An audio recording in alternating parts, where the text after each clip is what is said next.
보험약관에 기재된 입원비 지급 규정과 보험회사가 계약자에게 입원비를 지급할 때 적용하는 적정 입원일수는 전혀 다른 것으로서 계약자가 반드시 알고 있어야 할 중요한 사항입니다. 보험약관의 입원비 지급 규정과 보험회사가 적용하는 적정 입원일수는 전혀 다르기 때문에 계약자와 보험회사 사이에 분쟁 및 소송이 빈발하고 있습니다. 계약자가 보험회사의 횡포에 이용당하지 않으려면 보험약관에 명시된 입원비 지급 규정을 잘 이해하고 있어야만 합니다. 보험약관에 기재된 상해 입원비나 질병 입원비 지급 규정을 보면 거의 대동소이합니다. 먼저 생명보험 약관의 입원비 지급 규정을 보면 피보험자의 입원일수 3일 초과 1일당 약정 입원비를 지급한다고 규정하고 있고, 손해보험 약관의 입원비 지급 규정을 보면 피보험자의 입원일수 1일당 약정 입원비를 지급한다고 규정하고 있습니다. 이처럼 생보나 손보 모두 입원비는 피보험자의 실제 입원일수에 대하여 지급한다고 규정되어 있습니다. 그러나 보험사는 입원비를 지급할 때마다 피보험자가 실제 입원한 일수가 아닌 적정 입원일수만큼만 입원비를 지급하겠다고 딴지를 겁니다. 하지만 적정 입원일수란 존재하지도 않는 말이고 지극히 추상적이고 주관적인 말입니다. 비슷한 의미의 말이지만 질병별 평균 입원일수는 존재합니다. 질병별 평균 입원일수란 국민건강보험공단에서 1년간 집계된 질병별 총 입원일수를 총 입원 환자 수로 나눈 것을 말합니다. 예를 들면 국내 대퇴골 골절 환자들의 1년간 총 입원일수는 1000만 일인데 대퇴골 골절로 입원한 총 환자 수는 140만 명이라면 총 입원일수 1000만 나누기 총 입원 환자 수 140만 하면 대퇴골 환자 1명의 평균 입원일수는 7일이 됩니다. 하나 더 예를 들어보면 국내 뇌경색 환자들의 1년간 총 입원일수는 1000만 일인데 뇌경색증으로 입원한 총 환자 수는 50만일 경우 1000만 나누기 50만 하면 뇌경색증 환자의 평균 입원일수는 20일이 됩니다. 이러한 질병별 평균 입원일수를 두고 보험회사는 대퇴골 골절 환자의 적정 입원일수는 7일, 뇌경색 환자의 적정 입원일수는 20일이라고 주장하고 있는데 이는 틀린 말입니다. 적정 입원일수는 보험회사가 입원비를 지급할 때 적용하는 기준이 됩니다. 대부분의 보험사는 자체적으로 상해별, 질병별 적정 입원일수를 정해놓고 있으며 피보험자의 실제 입원일수가 적정 입원일수를 초과하면 초과된 입원일수에 대해서는 과잉 입원이라고 억지를 부리면서 입원비를 지급하지 않으려고 합니다. 의료계에서는 국민건강보험공단에서 집계된 질병별 평균 입원일수를 모든 환자들에게 적용해서는 안 된다고 말합니다.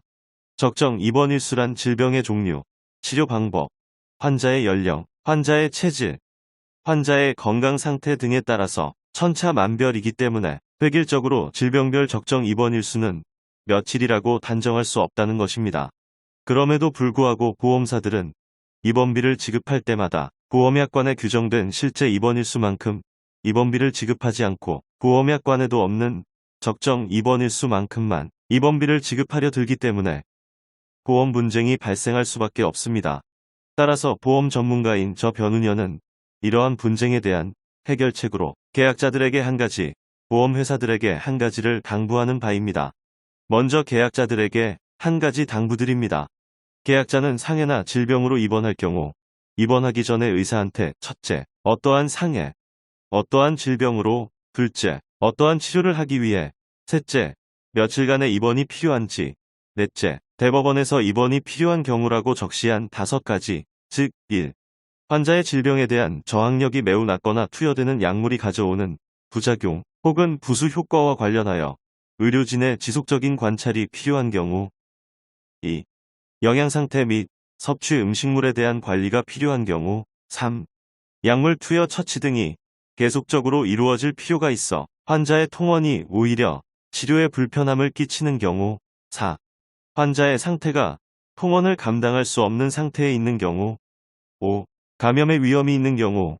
이상 5가지 중에서 나는 어디에 해당하여 입원이 필요한 것인지 소견서에 기재해달라고 요구하고 나서 입원을 함으로써 향후 보험사와의 분쟁에 대비를 해 놓으시라는 말씀입니다. 다음은 보험사들에게도 한 가지 당부합니다. 현재 입원비 지급을 놓고 계약자와 보험사 간 분쟁 및 소송이 너무도 빈발하고 있습니다. 이는 계약자와 보험사의 막대한 소송 비용 지출을 초래하여 계약자들의 가게 경제를 멍들게 하고 보험사들의 영업이익에도 악재가 될 수밖에 없습니다.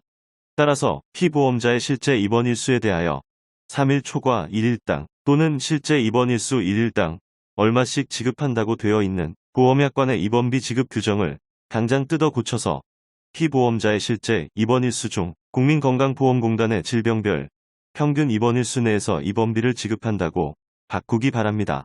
바꾸고 나면 보험사들의 총 입원비 지급 금액이 현저히 감소하여 손해율이 큰 폭으로 낮아질 것인 바 낮아진 만큼 입원비 특약의 보험료도 인하하여야 할 것입니다. 보험약관의 입원비 지급 규정을 이렇게 바꾸고 나면 앞으로는 입원비 지급을 놓고 더 이상 분쟁이 발생하지 않을 것입니다. 하지만 보험사들이 보험약관의 입원비 지급 규정을 그렇게 쉽게 바꾸지는 않을 것으로 보입니다. 따라서 계약자들에게 다시 한번 당부드립니다. 2주 이상 장기간 입원을 하여야 한다면 입원 전에 반드시 담당 의사의 소견서를 받아 놓고 나서 입원하시라는 점 꼭 기억하시기 바랍니다. 오늘도 끝까지 영상을 시청해주신 모든 분들에게 감사를 드립니다. 다음에도 유익한 영상 준비하여 찾아뵙겠습니다.